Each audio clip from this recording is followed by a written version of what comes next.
Hello friends, मैं आपका welcome करता हूँ मेरे चैनल में। आज हम लोग देखेंगे कि मटेरियल यूआई का टेबल हम लोग कैसे यूज़ करते हैं रिएक्ट जेएस में। ठीक है, आप नॉर्मल एचटीएमएल वाला टेबल भी यूज़ कर सकते हो, बट वो कैसा है कि इतना रिस्पॉन्सिव वगैरह नहीं रहता है वो, तो उसमें काफ़ी इश्यूज आते हैं। अब यहाँ पे मटेरियल यूआई का टेबल यूज़ करने से फ़ायदा क्या मिला, अभी मैं बताता हूँ आप लोग को। मैं इसको रिफ्रेश कर लेता हूँ एक बार। ठीक है, तो रिकॉर्ड लोड हो जाएगा। अब ये जो रिकॉर्ड आ रहा है वो डेटाबेस से आ रहा है, डेटाबेस से आ रहा है तो यहाँ पर आपको दिखेगा। ठीक है, ये रिकॉर्ड आपको यहाँ पे कुछ दिख रहा है तो ये डेटाबेस से आ रहा है। बट रिएक्ट क्या है, डायरेक्ट डेटाबेस से कम्युनिकेट नहीं करता है, उसके लिए कोई बैकएंड की लैंग्वेज आपको चाहिए ही चाहिए। तो मैं यूज़ कर रहा हूँ नोड जेएस यूज़ कर रहा, आप चाहे तो कोई भी यूज़ कर सकते हैं, जैसे जावा स्क्रिप्ट जावा है, पीएचपी है या पाइथन है। तो यहाँ पे इसके फीचर्स देखिए टेबल के। अब यहाँ इसके लिए मैंने कोई कोडिंग नहीं किया, ये जो दिख रहा है मैं जब भी क्लिक कर रहा हूँ तो ये अल्फ़ाबेटिकल ऑर्डर में आ जा रहा है, ABCD वो ऑर्डर में आ जा रहा है। ठीक है, बट कैसा है कि इसके लिए अगर मुझे कोड करना पड़ता तो काफ़ी टाइम जाता, बग्स वगैरह भी आते। तो ये एक फ़ीचर हो गया। अभी मुझे कुछ सर्च करना है, मैं डालता हूँ हेशमा। ठीक है, ये भी आ गया। तो इसके लिए भी मैंने कोई कोड नहीं किया, ये रिएक्ट का जो मटेरियल यूआई का टेबल है वो ऑटोमेटिक बैकग्राउंड से कर रहा है। जो मैंने पैकेज इंस्टॉल किया है मटेरियल यूआई टेबल का, उसमें काफ़ी सारे कोड होते हैं, वो करके मुझे दे रहा है। ठीक है, तो फ़ोन नंबर के लिए भी आप कर सकते हो, ईमेल के लिए भी या जिसके लिए भी। अभी मैं जैसे इसको मैं जैसे मैं क्रॉस पे क्लिक करूँगा पूरा का पूरा टेबल रीअपियर हो गया। ठीक है, अब यहाँ पे मैं एडिट पे जाता हूँ, एडिट पे आरजू है, इसको मैं अगर कुछ करूँ इस तरह से, बट ये एडिट नहीं हुआ क्योंकि क्या है कि बैकएंड में मैंने एडिट वाला कोड नहीं लिखा है, इसलिए यहाँ पे एडिट होगा ही नहीं। ठीक है, अभी मैं क्लिक करता हूँ तो ये एरर मुझे मिल गया, अपडेट फील्ड सर्वर एरर। क्योंकि कैसा है कि बैकएंड में मैं जो लैंग्वेज यूज़ कर रहा हूँ नोड जेएस, वहाँ पे अभी मैं क्रड ऑपरेशन कर रहा था, बट वो अभी इनकम्प्लीट है, इसलिए एडिट डिलीट वगैरह कुछ भी नहीं होगा, सिर्फ अभी के अभी आपको डेटा जो है वो यहाँ पे शो होता रहेगा। तो चलिए हम लोग बैकएंड में देखते हैं कि इसके लिए एक्चुअली हम लोग ने क्या किया है। ओके, ठीक है, तो चलिए हम लोग देखते हैं कि इसके लिए क्या क्या किया गया है। अभी रिफ्रेश कर देता हूँ एक बार इसको, चलते हैं बैकग्राउंड में। अब यहाँ पर चलते हैं SRC में। तो पहले तो मैंने क्या किया, पहले मैं गया यहाँ पर और थोड़ा सा इसको ऊपर कर लेता हूँ, एक मिनट, MP में स्टार्ट कर देता हूँ।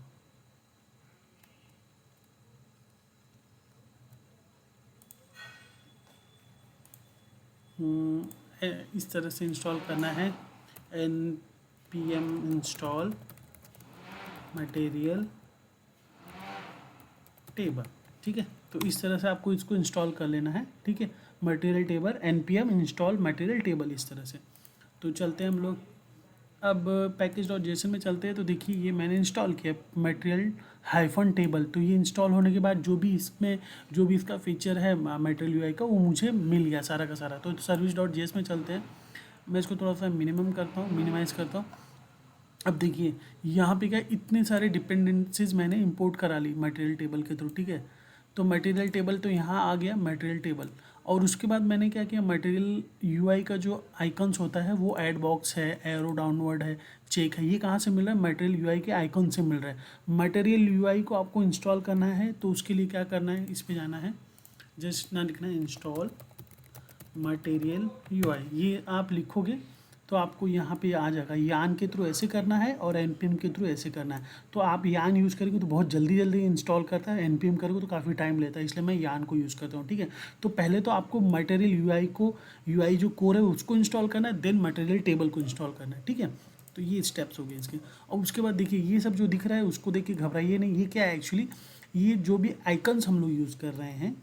ठीक है, ये जो आइकन्स कहाँ पे, ये जो आइकन्स आ रहे हैं ना छोटे छोटे, देखिए ये एरो वाले आइकन्स, ये आइकन्स, ये फिर मैग्नीफाइंग जो ग्लास है, फिर ये जो आइकन्स है वो मुझे मिल रहे हैं, इस तरह से मिल रहा है, मैं उनको इंपोर्ट कर रहा हूँ। ठीक है, आइकन्स के थ्रू।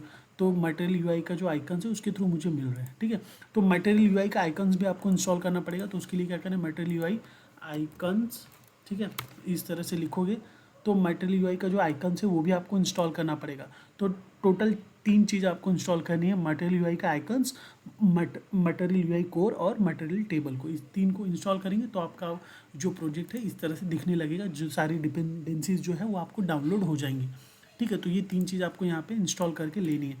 बाद में ये नीचे के कोड जो देख रहे हो ये क्या है, ये एक्चुअली कैसा है, ये वही जो आइकन्स है उनको मैंने यहाँ पे क्रिएट किया है, बनाया है, ठीक है। यहाँ पे उनको मैंने मतलब बताया कि किस तरह से वर्क करना है, ठीक है। और उसके बाद ये एक्सियोस है, एक्सियोस तो चाहिए इसलिए क्योंकि अभी मैं बताता हूँ, जैसे अगर बैकग्राउंड में जाता हूँ और मैं इंस्पेक्ट एलिमेंट करता हूँ, ठीक है। अब मैं इसको नेटवर्क में जाता हूँ, यहाँ पे कुछ नहीं दिख रहा, अभी मैं इसको लोड करता हूँ। अरे वापस से इंस्टॉल करना, इंस्टॉल नहीं, वो मैंने सर्वर रोक दिया था इसलिए आ रहा है।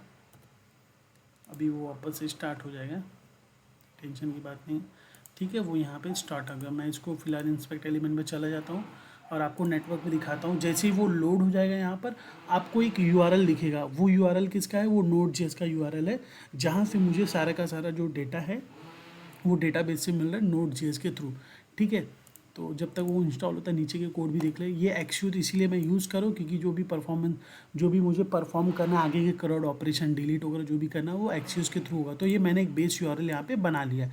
अब इसको आगे आगे यूज़ करूँगा। आगे यूज़ कैसे करना है, यहाँ पे जैसे मुझे गेट करना है, क्योंकि फिलहाल मैं गेट के लिए बना। गेट मतलब आपको सारा का सारा डेटा जो है वो शो कराना है, ठीक है। तो अभी तक लोड नहीं हुआ, देखते कितना टाइम लगेगा, कभी भी टाइम लेता है। अब यहाँ पे चलते हैं सर्विस,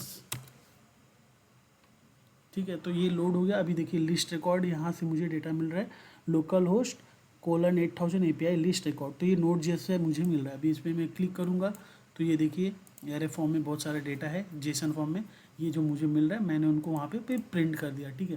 तो ये जो आपका वेर कॉलम है, ये वेर कॉलम आपका चला जाएगा मटेरियल यूआई के टेबल में। तो यहाँ पे वही नाम देना है जो आपको डेटाबेस सॉरी वो यूआरएल से मिल रहा है, name, L name, email, phone और क्रिएटेड ऐड।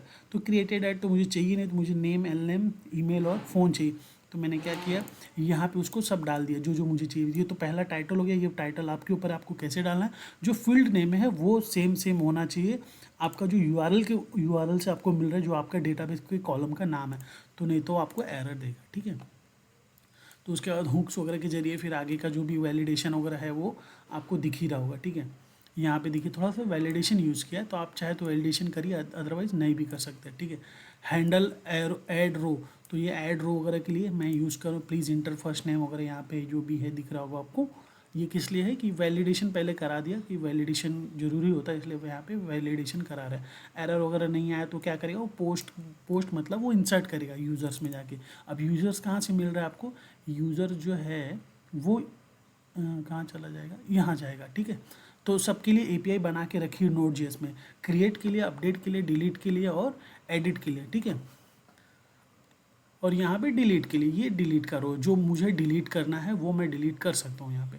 अगर डिलीट का कुछ इशू आता है तो डिलीट फेल्ड सर्वर एरर आ जाएगा, ये मैं एरर भी मैसेज दिखा दूंगा, ठीक है। अब मैं क्या बोल रहा था, यहाँ पे जो मटेरियल यूआई का मेरा टेबल है वो यहाँ पे आपको दिख रहा होगा, ठीक है। तो मटेरियल यूआई का जो टेबल है, तो पहला तो मैंने क्या किया, मार्जिन टॉप दे दिया, फिर टाइटल स्टूडेंट डिटेल्स। अब टाइटल जो है वो आपको दिख रहा है कि ये स्टूडेंट डिटेल ये यहाँ पे दिख रहा है, ठीक है। ये HTML का टैग है, ये मटेरियल यूआई में मैं यूज़ कर रहा हूँ, ठीक है। तो यहाँ पे ये हो गया टाइटल, कॉलम जो आपको मिल रहा है यहाँ से ऊपर से, ये पूरा कॉलम का डेटा वहाँ पे डाल दी। तो ये जो वेरिएबल में जितना सारा डेटा था वो आगे आपके मटेरियल के टेबल में आ गया। फिर डेटा मतलब क्या, एक मिनट, कहाँ गया डेटा, ये जो डेटा, ठीक है, ये जो मैंने सेट डेटा में जो भी डेटा डाला है, ये जो डेटा है कहाँ गया, ये इसमें जितना भी मेरा डेटा आ रहा है लिस्ट के जरिए वो मैंने पास कर दिया मटेरियल यूआई के टेबल में। फिर ये जो आइकन्स है, तो आप आइकन्स कहाँ से आ रहे हैं, आइकन्स ऊपर से आ रहे हैं, टेबल आइकन्स, ठीक है। एक मिनट, ऊपर ये जो आइकन्स था सारा का सारा आइकन क्या किया, यहाँ पे मटेरियल यूआई के टेबल में जाके उसको यहाँ पे ऐड कर दिया, तो आइकन्स भी आ गया। अब ऑप्शन ये है कि हेडर का स्टाइल वगैरह चाहिए, साइज़ 20 दिया है, अभी मैं इसको देता हूँ हेडर का साइज़ 80, तो देखना वो चेंज हो जाएगा, ठीक है। अब चलते हैं, इसको बंद कर लेता हूँ मैं, ठीक है। इसको मैं कलर दे देता हूँ बैकग्राउंड कलर, तो आपको चेंजेस समझ में आएगा। बैकग्राउंड, ओके, यहाँ पे बैकग्राउंड, ठीक है। इसको मैं करता हूँ रेड। तो अभी चलते हैं, हम लोग चेक कर लेते हैं एक बार, देखिए ये रेड हो गया, ठीक है। तो आपको कलर वगैरह हेडर को देना तो यहाँ से दे सकते हो। इसमें बहुत सारे ऑप्शन हैं, अगर आपको किसी को पर्टिकुलर क्या बोलते हैं, इसको भी कलर देना है तो वो भी आप दे सकते हो बिंदास, उसमें कोई प्रॉब्लम नहीं है। ठीक है, तो एडिट रो वगैरह का जो भी है, ऑन रो एडिट रो, ये जो तो कोड है, ये कोड है यहाँ पे वो पास कर दिया। जो आगे का जो भी है डिलीट अपडेट के लिए वो यहाँ पे टेबल में आना चाहिए, क्योंकि जो भी परफॉर्म करें हम तो टेबल के थ्रू कर रहे हैं ना। यहाँ पे जो भी दिख रहा है तो वही वहाँ पे कोड मतलब हम लोग ने रखा है कि यहाँ पे जो भी मैं क्लिक करता हूँ तो एडिट हो, डिलीट पे डिलीट हो, तो यहाँ पे वो कोड यहाँ पे add row, on delete row and update के लिए तीनों यहाँ पे एडिट, यहाँ पे इस टेबल में डाल दिया। ठीक है, तो ये मटेरियल यूआई का आपका टेबल था। तो ये जो इस तरह से हम लोग मटेरियल यूआई में दोस्तों अपना टेबल बना सकते हैं।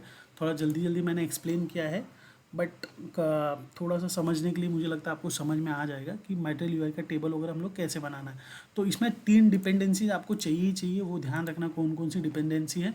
एक तो मटेरियल टेबल है और यूआई कोर है। मटेरियल यूआई कोर को आपको इंस्टॉल करना है और आइकन्स को इंस्टॉल करना है, क्योंकि आइकन्स हम लोग यूज़ करने वाले हैं। ठीक है, डेट पिकर वगैरह है चाहिए तो आप ले सकते हो। ठीक है, बहुत सारी डिपेंडेंसीज होती है मटेरियल यूआई में, जो जो आपको चाहिए वो आप उसको इंस्टॉल करते जाइए और इस तरह से यहाँ पे इंपोर्ट करते जाइए, और फिर आप जाके कहीं पे भी उसको यूज़ कर सकते हो, आइकन्स को कहीं पे भी यूज़ कर सकते हो इस तरह से। तो आई होप दोस्तों कि आपको जो वीडियो है शायद समझ में आया होगा थोड़ा मोड़ा। तो चैनल को प्लीज़ सब्सक्राइब कर लेना और लाइक बटन भी ज़रूर दबा देना। तो वीडियो देखने के लिए दोस्तों आपका बहुत बहुत धन्यवाद।